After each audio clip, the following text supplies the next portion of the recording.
Good morning. Welcome to morning meeting. So here's what's on my mind this morning.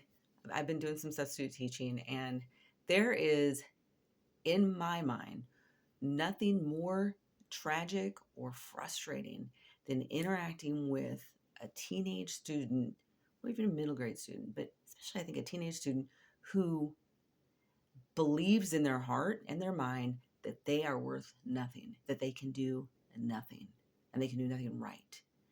That to me is one of the most tragic things to experience, because if you think about this, their brains aren't fully developed yet until they're about the age of 25, right? So they're still moldable. You can still work with this person, right? They're not completely dug into their thoughts, their beliefs, their whatever, except for those negative beliefs. They just all the way in, right? I don't even have words to describe how frustrating this is. So I was working with a student who, right when he first met me, said, I can't read. And I hate hearing that. I hate hearing someone tell me they cannot read and they're from the United States. They go through our school system and they cannot read.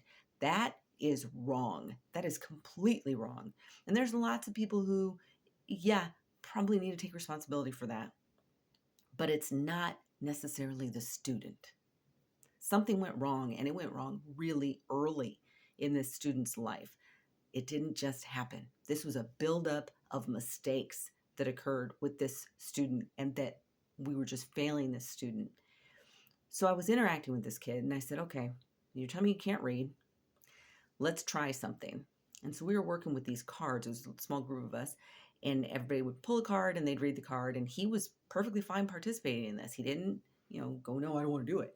So I stood up, he pulled the card, he started to read the card. There was one word on the card he could not read, and he didn't understand really how to break it down, sound it out, I thought. And then later, I found out it wasn't that he didn't know that you have to break the word down, it's that he feels stupid doing it. That's what he said. He feels stupid trying to break the word down and sound it out. Why? Where is that coming from? Where is that coming from?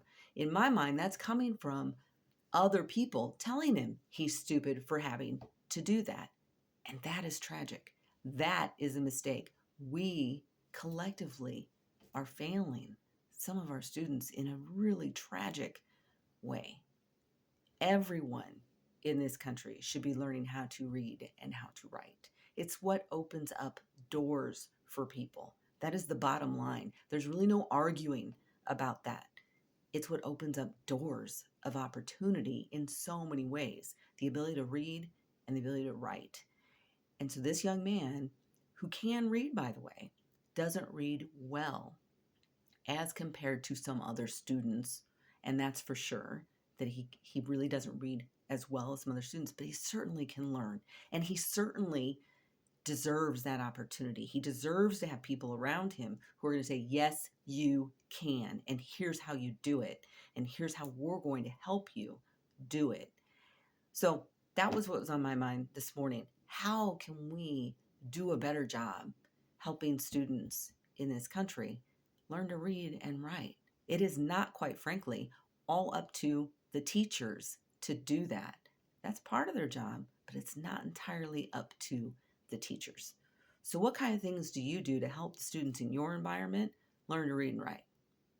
That's my question for the day. That's what's on my mind. See ya.